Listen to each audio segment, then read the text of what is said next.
Hold on, Queens. I've got a message for you.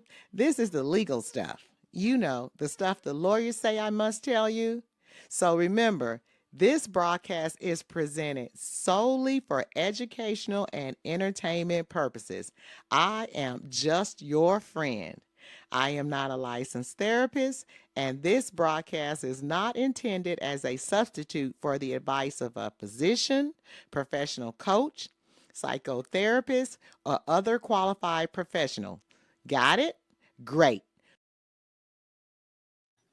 Hello, Sister Queens. Hello, Sister Queens. Hello, hello, hello. Hello, everyone. Hello, everyone. We're going to give you a couple of minutes to come on and join us. So come on in, Sister Queens. Come on in. Come on in. We're so happy to have you. Come on in. I just want to thank you so very much for joining me for our second episode in our 2025 Mental Health Awareness Month series of Let's Talk. Yes, yes. I am just so honored that you would take time out of your busy schedules to join us. And remember, Sister Queens, as we delve into Mental Health Awareness Month, let's take a moment to honor the importance of our inner well being. Quality mental health is more than just absence of struggle, it's the presence of peace, balance, clarity, and joy in our daily lives. Remember, as women, we carry so much. We carry a lot in our homes, we carry a lot in our careers, in our communities, in our hearts, and it's vital that we give ourselves permission to rest, to heal, to seek support when we need it. Remember, seek support when we need it. This month is not just about awareness, it's about empowerment. It's about normalizing the conversation, breaking the stigma, and reminding each other, and this is the most important, that prioritizing our mental health is not a luxury, it's a necessity. I'm going to say that one more time. Prioritizing our mental health is not a luxury, it's a necessity. Okay? Got it? Good.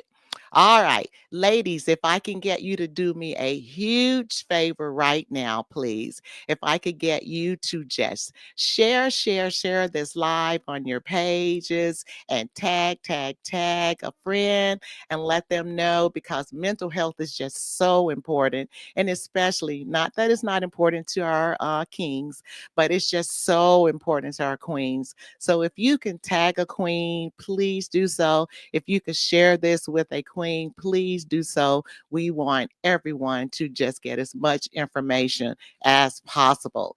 So I'm going to thank some of you ladies for coming on. Hey, Archie, my BFITWWW.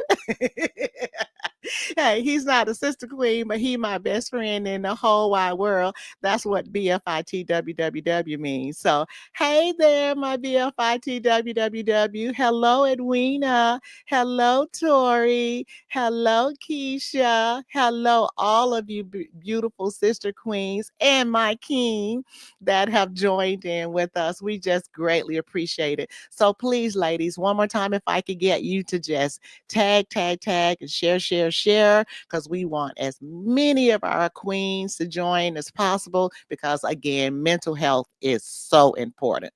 All right.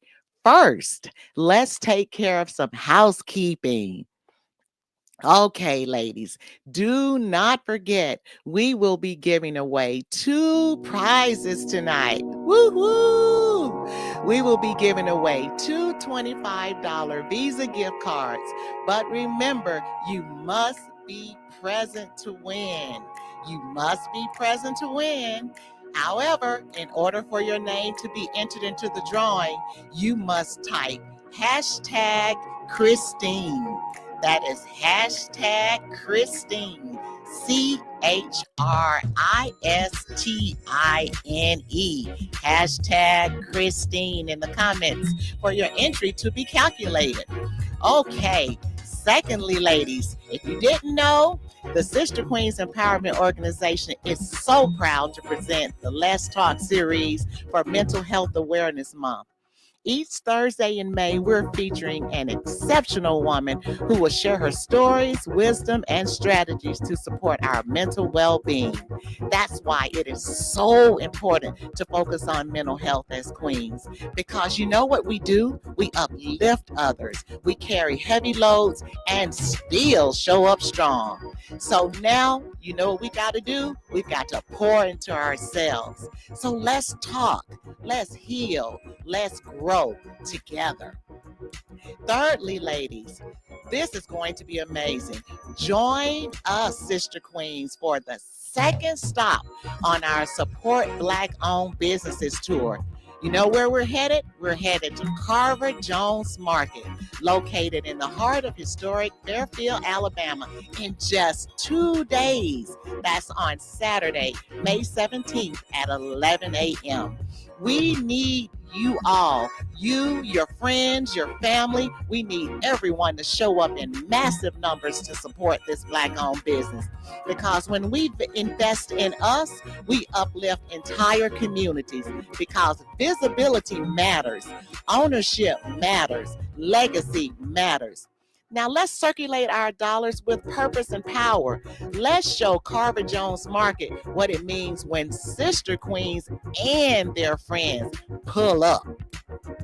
Now, lastly, ladies, to the over 4,700 Sister Queens who have joined our movement of positivity, I want to express my deepest gratitude for your incredible support and dedication. Your presence brings so much light and joy to our community, and your commitment to spreading positivity is truly inspiring. Together, ladies, we're creating a powerful ripple effect of kindness and empowerment. Thank you so much for being an integral part of this journey towards a better, more uplifting world. Okay, ladies, now that we've gotten all that out of the way, let's get started. Sister Queens welcome Christine Bells. Christine Bells is a licensed independent clinical social worker, author, and founder of Answer Keys Therapy and Consulting. With over 20 years of experience in the field, Christine brings a wealth of knowledge, heart, and clinical expertise to her work as a therapist, educator, and mentor. She holds a Bachelor's of Social Work from the University of Montevallo and a Master of Social Work from Alabama A&M University. Christine is licensed to practice independently and provide supervision to other Alabama social workers. She is also a certified case manager, reflecting her commitment to comprehensive, client-centered care.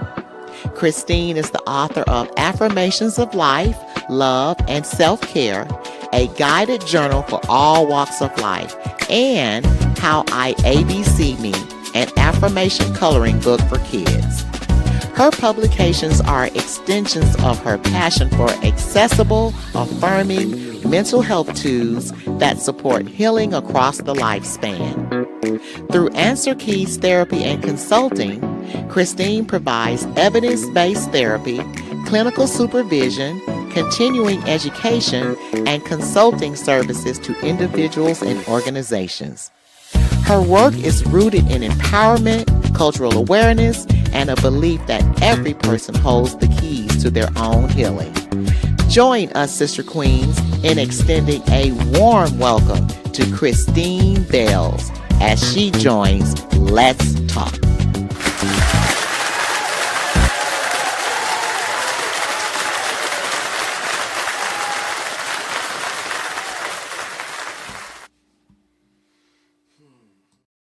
Oh, hello, Christine. Hello. Hello, hello. How are you?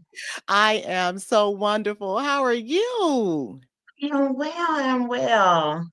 Hey, I told you, like I was telling you earlier, I can't believe you my BFITWWW baby sister. I said, Lord, it's just a small world. It's a small world. It is. It really is. So, ladies, if you're just joining us, I want to welcome you to the second episode of the Let's Talk series for our Mental Health Awareness Month with our special guest, clinical social worker and author, Christine Bells. Yay, ladies. Let's show Christine some love. Show her some hearts, ladies. Show her some hearts. Show her some love because we are just Awesome. so honored to have you as a guest on Let's Talk.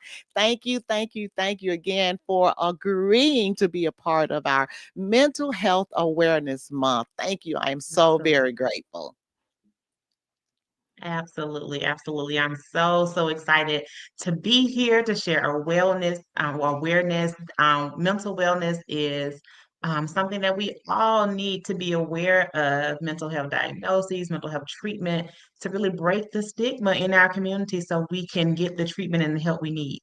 Absolutely. So we're going to get right to it. Okay. Mhm. Christine, what inspired you to become a licensed independent clinical social worker? That's the first part. And how did that journey lead you to founding Answer Keys Therapy and Consulting? So I just think many people who go into helping fields, we really enjoy helping other people. We want to find a way to connect people to the resources they need. And so that's been something that I've always enjoyed doing, always was super intuitive as a child and just growing up. And that led me into the field of social work, where I first started working with children. So I worked with children in the community and then went on to medical social work, and just seeing so many disparities between the children end of things and then more into adulthood, I knew there was something a little bit deeper that needed to be addressed. And so that led me into mental health, which is my sweet spot, which is what I love, is my passion. And that was a little bit of a journey because, you went from just kind of working with children, all the way to working with everyone, when it comes to mental health, because it affects us all.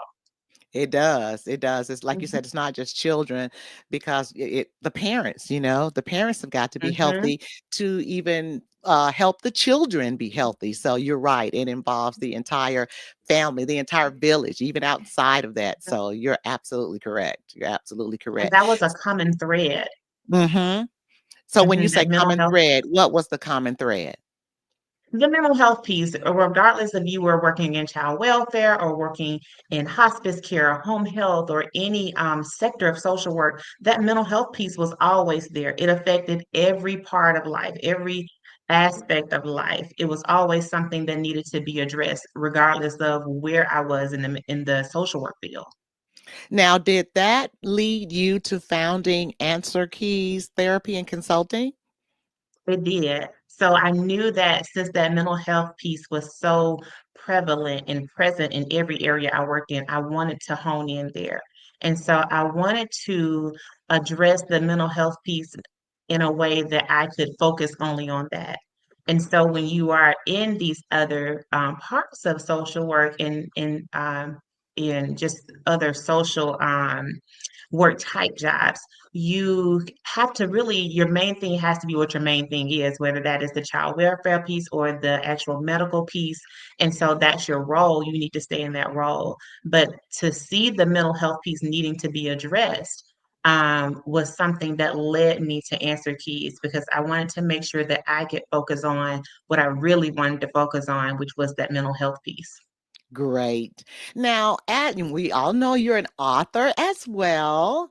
So we Hmm. had that in Hmm. the introduction, in the bio. And as an author of Affirmations of Love, Life, Love, and Self Care, which is a guided journal for all walks of life, and How I ABC Me, an affirmation coloring book for kids, how do you use these storytelling or writing tools to support mental health and healing?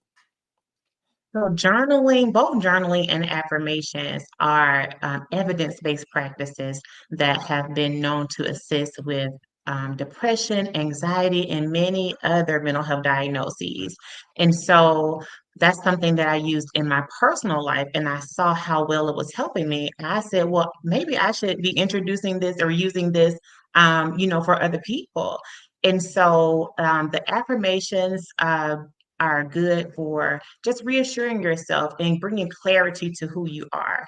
And I noticed that even when working with adults, I would see all of the things that I was addressing in sessions often stemmed in childhood. So Hmm. that led me to the affirmation coloring book for children. So I wanted it to be something that children could use different words to describe themselves than they have maybe been taught.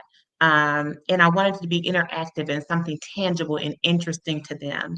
And so that led me to wanting to use that outlet for children. Wow, I love that. And ladies, I will let you know later how you can get those books. They are great, and we would love, love, love for you to purchase them. You'd be so excited that you did. So we'll have that on a little bit later towards the end.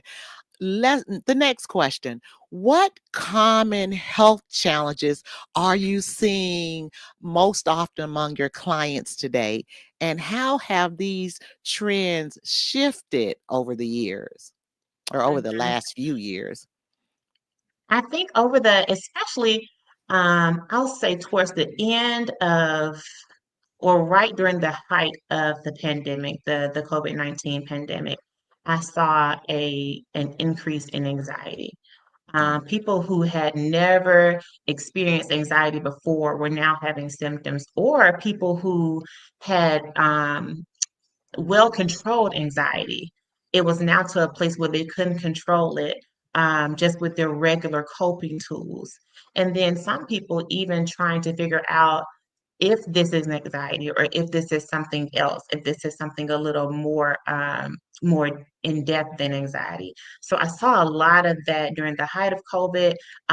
People were isolated, so you had Mhm. depression sinking in. So a lot of those different things. The most common things that we're going to see just across the board are going to be anxiety and depression and related uh, diagnoses. But anxiety is something that I've definitely seen trend upward for the clients that I serve since the height of the COVID pandemic. And when you're treating, anxiety, what do you tell your clients?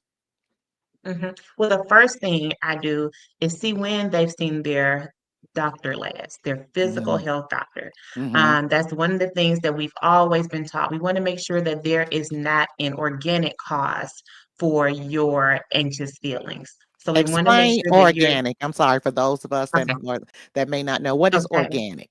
So organic cause is something that's physically going on. Okay. So making sure that you're not having a vitamin deficiency or some level of deficiency that may be causing you to feel anxious. For instance, sometimes when your vitamin D is low, you can feel anxious. When your Mhm. iron is low, you can feel anxious. When you're dehydrated, you can feel anxious.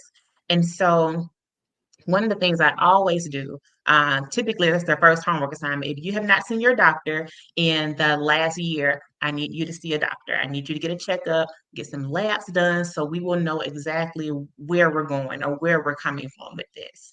And when So you that's say the first doctor, thing. you're saying general practitioner. You're talking about your Your general general Okay. practitioner, your Okay. primary care physician. Okay. Okay. Good. Mhm. Good. I Because we agree. want them to look at your labs and make sure there's nothing going on physically that may be causing mental health issues. Like hormone imbalance. I found that one when I went through Mhm. menopause. That hormone imbalance can just really make you very anxious. So, Mhm. Mhm. ladies, you definitely want to have that checked as well because you can act some ways. You're like, wait a minute, this ain't me. Exact and then that makes you even more anxious because you It realize something is does. different and you don't know what it is. Mhm, mhm. So you're Mhm. absolutely right. Getting checked to make sure it's not organic, or if it is organic, what you need to do to have that Then we can treat it taken there, care right? of. Absolutely. Okay. And Now, Answer Keys therapy focuses on helping people find solutions. What is Mhm. one key principle you believe everyone should know about maintaining mental wellness? To be honest with yourself. Sometimes it's hard to be honest with other people. We talk about healing happening in community. But to be honest, for healing to happen in community, we have to be honest with what we're dealing with within our communities. And so, Sister Queens, for example, is a community. And so, if these are my sisters and I want to make sure that I'm being honest with them so they can help me, I first have to be honest with myself. Mm, And so that's the number one thing. We want to kind of peel back the layers that we've been putting on just to kind of hide things a little bit. And sometimes we're so busy trying to mask, from other people that we end up losing ourselves in the process. So getting back to yourself, finding that honest place in yourself so that you can reach out to the community you have for support and healing. Now, I'm just looking online because I want to address some of what we have. Tori, she stated, I have triggered anxiety, discomfort, frustration, lack of control, etc. What would you recommend for Tori to do to get this under control? I'm not really sure what she means by triggered anxiety. But again, the first thing I would say, go see your medical doctor and make sure it's Hmm. not something underlying going on. And then pay attention to when you feel it. Are you thinking something right before you feel it? Are you engaging in something, a particular activity right before you feel it? Even if it's something that you may be watching on TV, you got to pay attention to what that trigger may be, because it may be something that you can step away from a little bit. I know some people feel really anxious these days after watching the news. So I maybe do. instead of watching it every day, maybe you need to cut down to maybe 2 or 3 days a week. So just Absolutely. paying attention to what's happening before you feel anxious. I totally agree with that. And lack of sleep. I notice if I don't Mhm, get enough sleep, I'm really, mhm, really anxious. So, yeah, mhm. That's a and big now as one. far as sleep, what do you recommend? There are so many different uh 7 to 9, 10 to 12. What do you recommend as far as sleep? How long should you sleep to feel better? Yeah, I think everyone's different because some people can go 4 hours and they are good. 4 or 5 hours. Mhm. I'm definitely a 7 to 8 hour girly. I have to, Mhm. you know, everyone's different. Mhm. But I think you want to speak to or stick to the basic 7 hours, 8 hours. But you also want to make sure you're getting a sleep routine. Because sometimes if you're having trouble sleeping, you need to do little things to let your body realize, like, oh, we're doing this, so that means it's time to unwind. So getting your Absolutely. body in a habit of, oh, I know she's doing her face routine, or I know she's getting in the shower, or I know, so your body's like, oh, we're doing this, and then after this, we lay down and we go to sleep. And so just trying to get that sleep habit together, making sure you're doing the same thing every night to kind of get your body prepared and so you can remember what we're doing. What about screen time? When should you end screen time to help you get quality sleep? Ideally 2 hours before Okay. you go to bed. So That's if you go to difficult bed for a at lot of people, 10, yeah, I know. Because if I go to bed at 10, 1 minute to 10, I'm still on my including myself. Absolutely. It's difficult, especially when you're working from your phone. Mhm. A lot of us, we work from home. We're still looking at emails, things Mhm. like that. So it's really difficult. But the research I've read says about 2 hours before bedtime is when you need to start putting that screen down. Mhm. Okay, we're gonna see what else we have. Hello, Ty. Hello, Betty. Hello, Sharita. Michael. I'm sorry. I hope I'm saying that right. Michael, Miguel.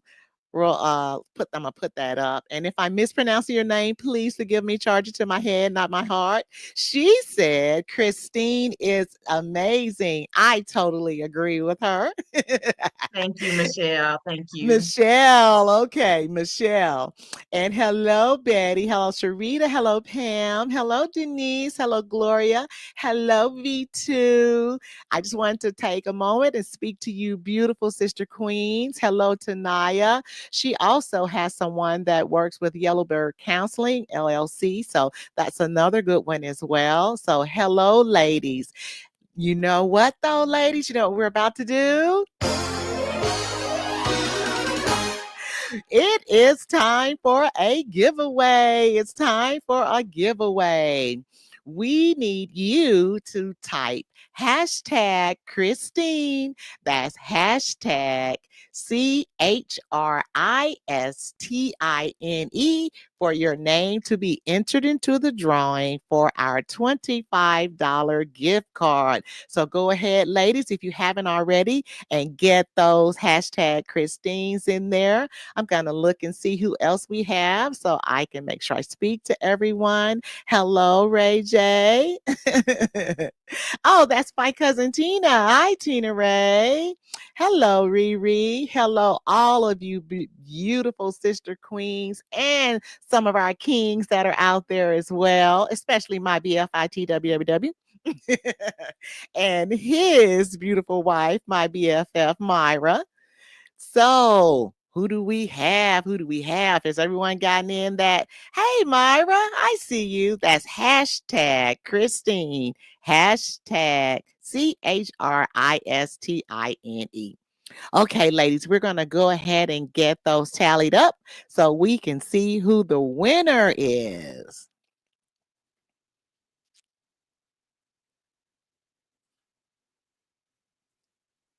Okay, let's see who the winner's going to be this week.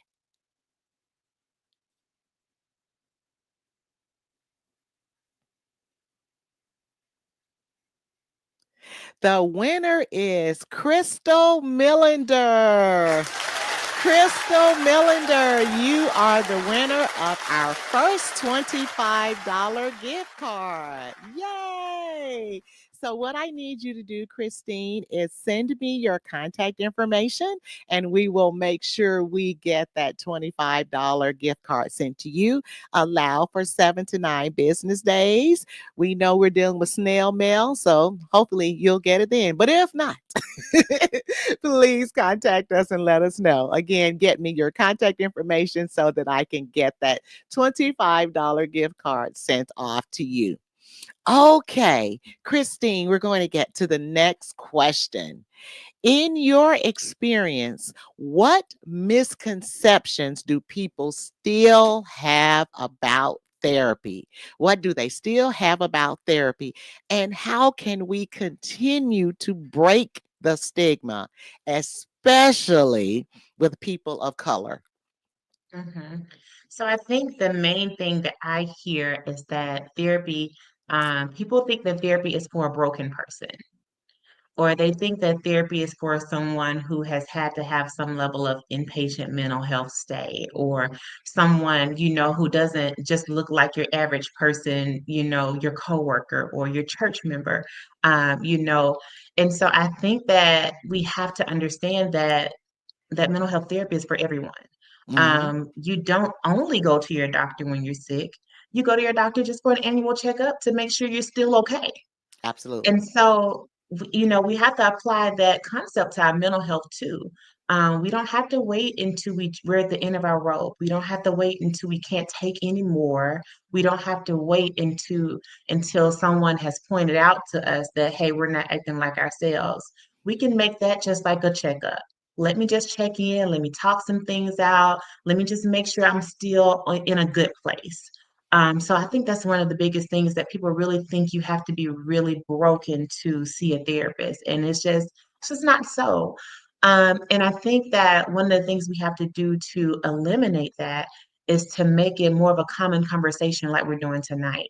Yeah. Making sure that we are having these conversations in our sacred spaces, such as our church spaces, when we're just out with girlfriends, normalizing it, making it a real topic of conversation so people can feel better about saying that I see a therapist. Some people are seeing a therapist in secret because they feel shame.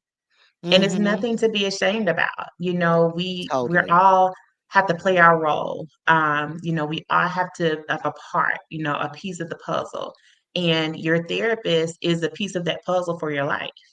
I totally agree. And I think even if you don't have things going on, it's just still great to talk to someone, you know? I mean, Mhm, like you said, you don't wait. You get physicals annually when there's nothing going on. So I think we should mhm, apply the same thing, meet with your therapist once a year, what's been going mhm. on, you can talk about your goals and, just everything. So I totally agree with you. Don't wait and do not be ashamed, ladies and gentlemen, to say that and if there's a problem, there's a problem, and talk to Mhm, someone. Sometimes we go to our close friends, but then there are other times that we may need to talk to someone that we feel has more of a biased opinion, or non-biased opinion, and mhm. that's where we can go to people like you, Christine, so we can Absolutely. get, yes, Archie, your brother, he made a statement I think is really good. During the pandemic, we went through drastic changes in our normal activity. Do you think some people may be suffering from a form of PTSD since regaining our freedom? I think that some people can be going through something similar to PTSD when it comes to just leaving the house. You have people who have not returned to those common spaces, and even now, with a lot of people having to go back into the office, that anxiety again is rising because I haven't. Not only have I not been around people just for the sake of not wanting to get sick, but now I haven't been around people, on a regular basis just for work. And so it's coming back into that space, that crowded space. You feel it physically. You're hearing more people chattering around you and things like that. Things Mhm. that maybe didn't bother you before, but they do now because you've been away from it for so long. And so, to his question, yes, I do think that people can be having things that feel like PTSD when it comes to returning to those spaces. Now, let me ask you this, and this was the second part of that question. When it comes to people of color, why does it appear, and you're in that field, so you would probably know more. I'm just dealing with, of course, the people in my community. Why does it feel like people of color have a harder time seeking therapy than our counterparts? It's like they'll talk about it like it's nothing new. I have my, therapist, her name is Dr. Da da da da, and we see, but when it comes to us, we like, well, you better go pray about it. But I feel like Mm-hmm, prayer without works. You know what I'm saying? You can pray, absolutely, but you got to work. hmm Just as like if you have to go to the eye doctor, you don't just pray about it, you go to the eye doctor, anything. But when Right. it comes to mental health, it's different. So, why do you think people of color have a harder time going to see a therapist? I think that if we think about historically how people have been treated, people of color have been treated in medical spaces in general, we have to think about that. We have to think about there is historically and rightfully so in many cases a distrust for people who have our medical care in their hands. We've Mhm, seen time and time again, throughout history and even in present day, where we have not been treated as well or treated equally as our counterparts. And so I think that we have those stories in our minds, things that we've learned throughout history. We have those stories that we see, current day on social media and just through word of mouth of people not being able to trust healthcare. And so you have to remember that mental health care is still healthcare. And mhm. so I think that that's a big part of it is that there's a lack of trust in people who can care for us or who are willing to care for us justly. And I my think that's goal a big is, piece of and I know everyone, I want everyone to go to the doctor that they trust and feel comfortable with. But for me, I want to go to a therapist that looks like me, it. Mhm, because I want to feel comfortable. I want to feel like they understand, or at least I pray that they understand what I'm going through. And I feel like for me, it's better when I'm dealing with someone that looks like me. So, I mean, but mhm. everyone has the right to go to whomever they choose. But for me, I just feel better going to someone that I feel better understands me, and that is someone that looks like me. That's really important because not only, do we look alike, oftentimes we've had similar journeys. Hmm. So we have similar things that we can connect about. When you're talking to me with a certain slang, I understand what you're saying. Absolutely. You're from the same area that I'm from typically, or maybe not, but I can understand you. I can understand your journey. And you're in a space with me that you don't feel studied, that you feel seen. Ooh, I Because love that. sometimes Say that one more time. I love that. Say that one more time. when you're with a clinician who looks like you and has a similar journey as you don't feel studied, you feel Mm, seen.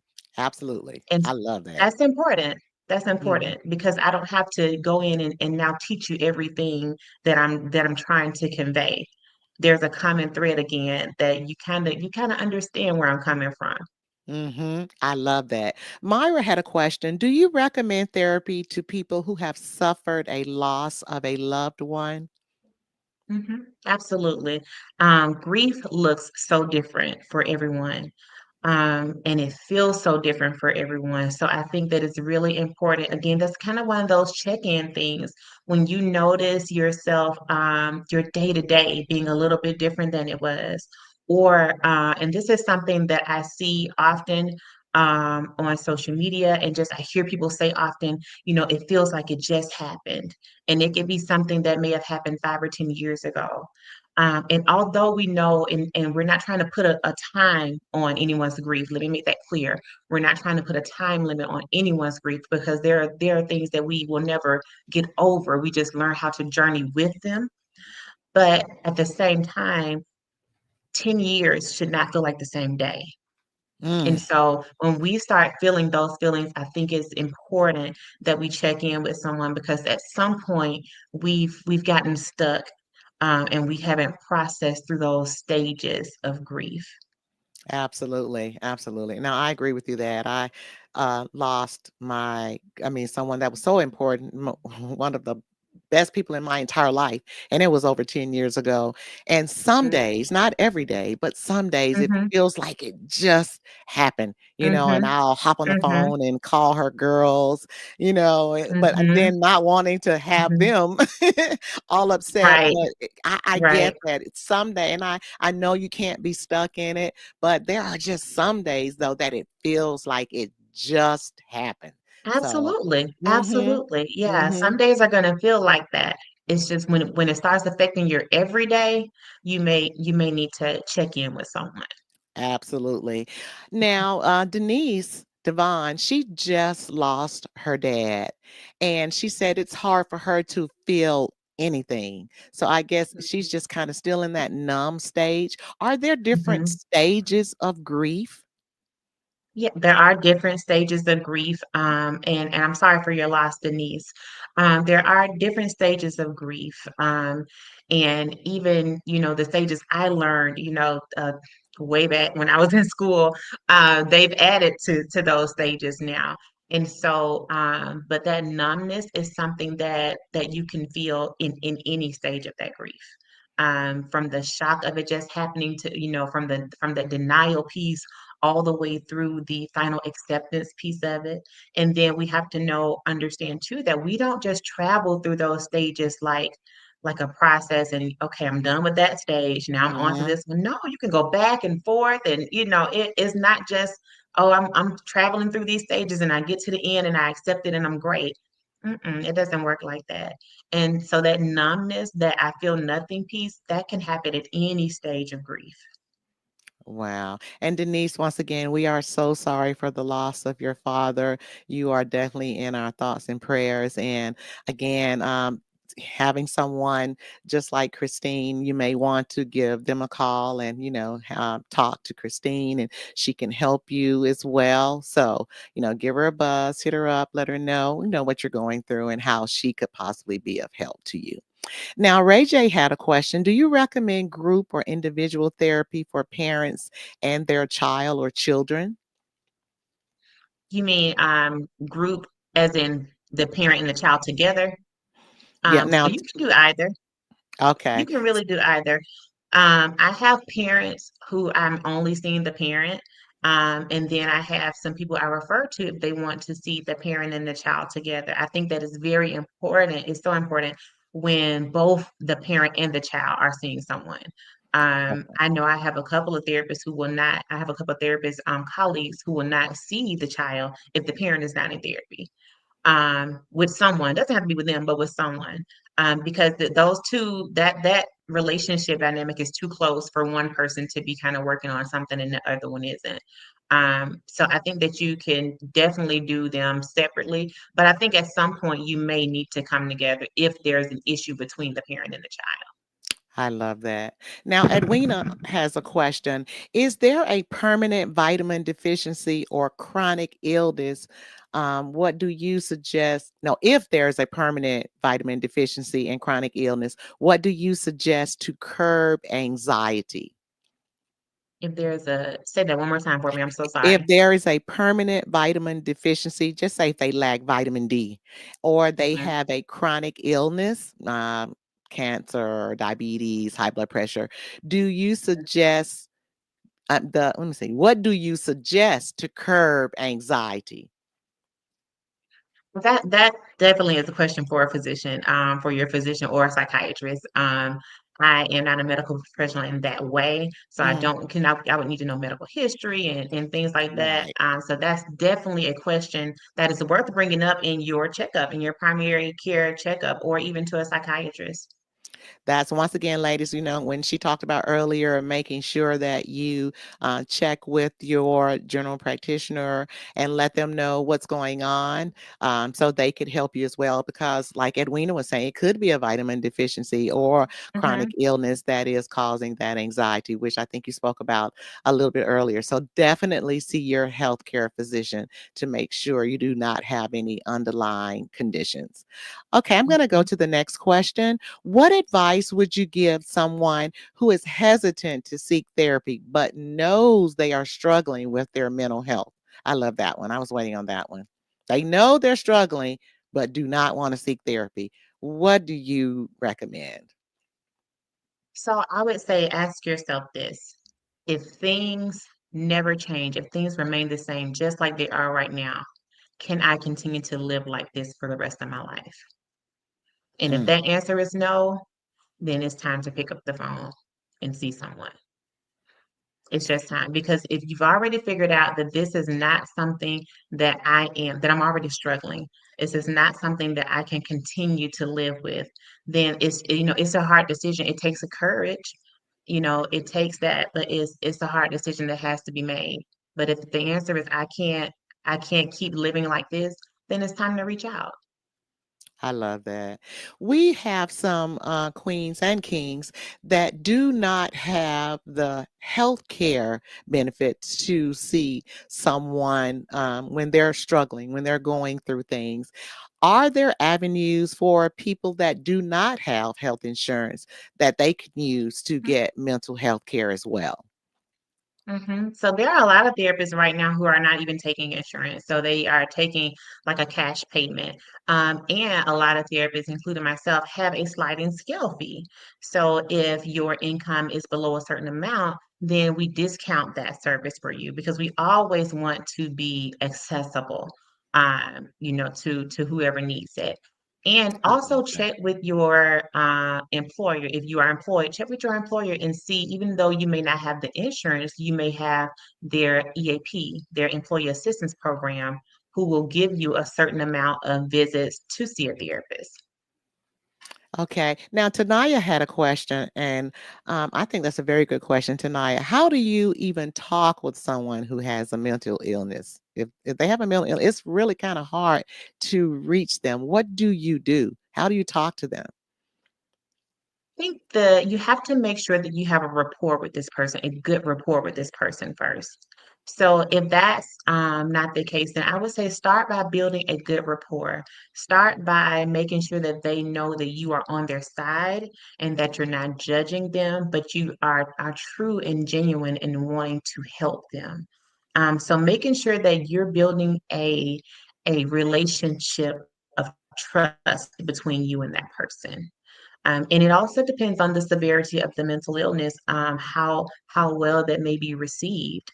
But I think it's important to start with building a genuine rapport so that the person knows that when this person is telling me I need to seek help, they're not trying to belittle me or they're not trying to look down on me, but they actually care about me and how I feel.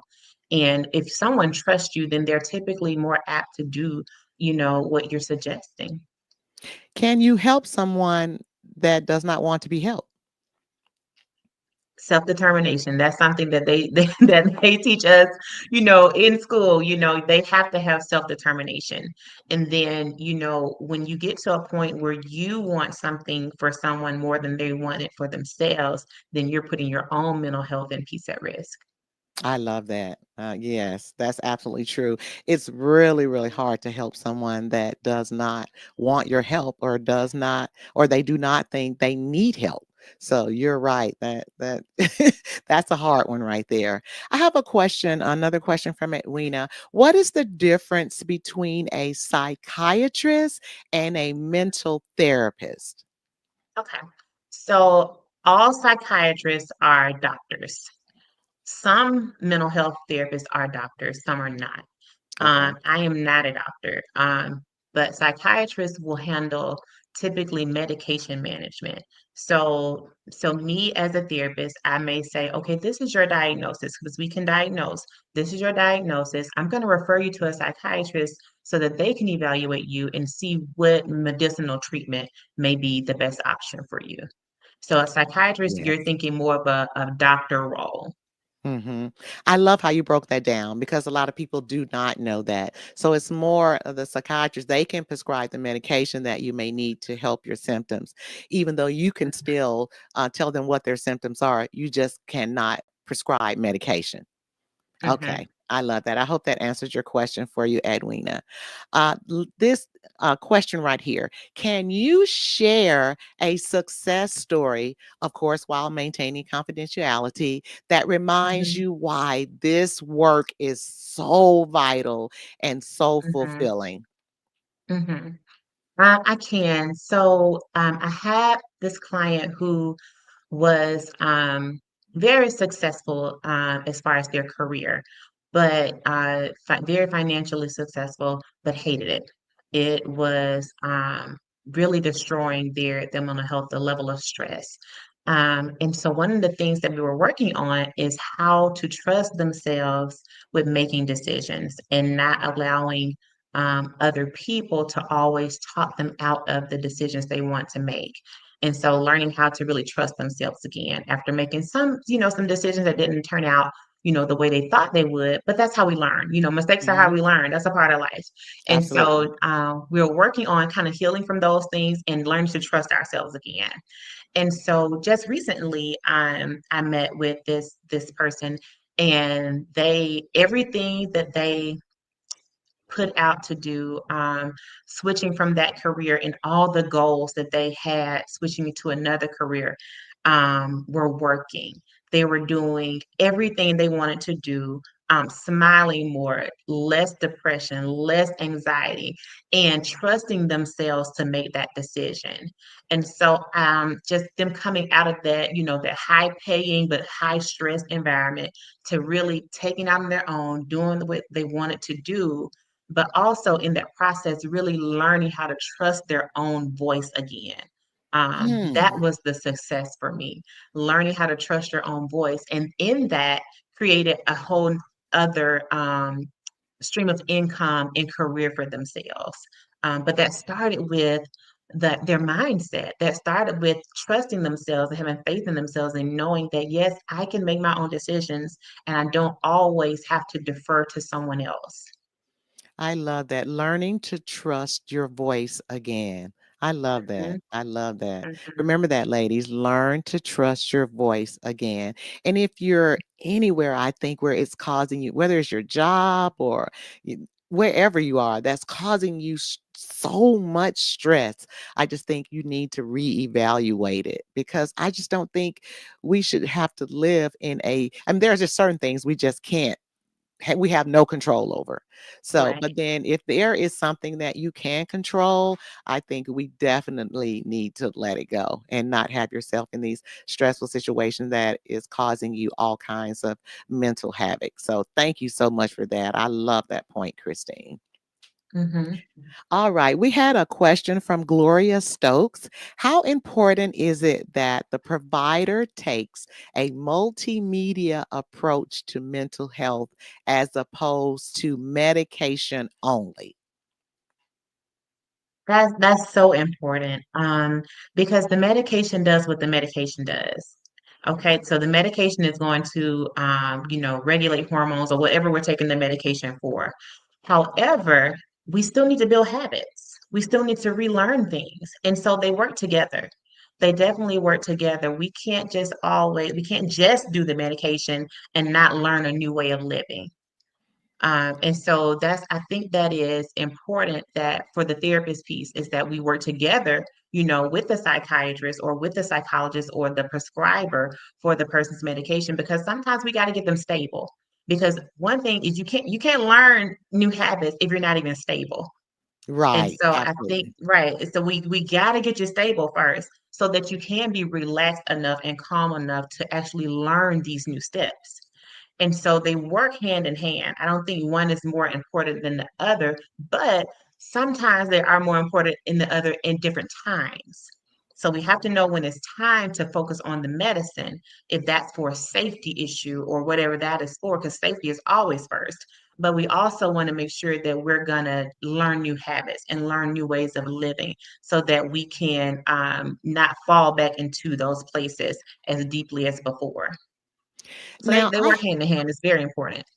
as far as the medication, there are so many different types of medication out there.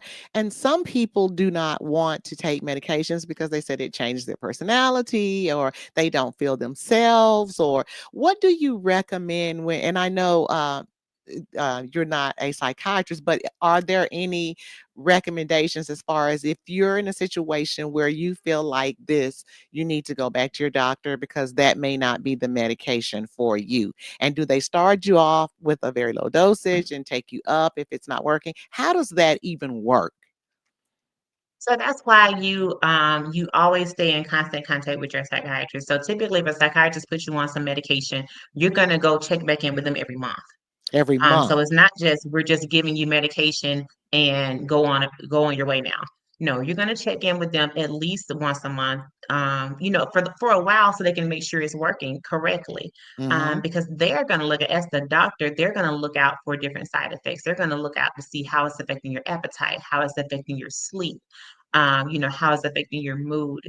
And so these are the things, that's the role of the psychiatrist. So it's not really that you're going to be put on a medication and then just left to, just deal with it.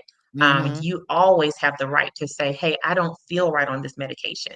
This isn't working for me the way I thought. This isn't doing anything I thought it was going to do." That's why there are so many because everyone is going to, react a little bit differently. And so they can try you on something else. So it's never something you have to you're stuck with. And you Absolutely. ultimately have that choice of whether or not you want to treat medicinally or not. Great. Thank you for that because I've heard that so much. I don't like medication because it makes me feel this, so I'd rather not take it. So I'm glad you explained that. Okay, ladies. All right, it is time for another giveaway. It's time to give away another $25 gift card. Woohoo! I need everyone, if you haven't already, if you have, then you don't have to worry about doing it again. But if you haven't, I need you to type hashtag Christine. That's CHRISTINE. Hashtag Christine for your name to be entered into the drawing. So go ahead and get that hashtag Christine in. Okay, we have some more questions and I'll get to those as many as I can. I just love you ladies for getting those questions in so we can get them answered because we want everyone to be healthy physically as well as mentally. So I'll get to some of those as well. Hello, ladies. Hello, Crystal Millender. Hello, Gloria Stokes. Hello, Brittany Nicole. Hello, Tori Handy. Hello, Jacqueline Evans Dillard. Hello, ladies. Hello, hello. And thank you so much for joining us. Okay, we're going to go ahead and see who our winner is of our second $25 gift card.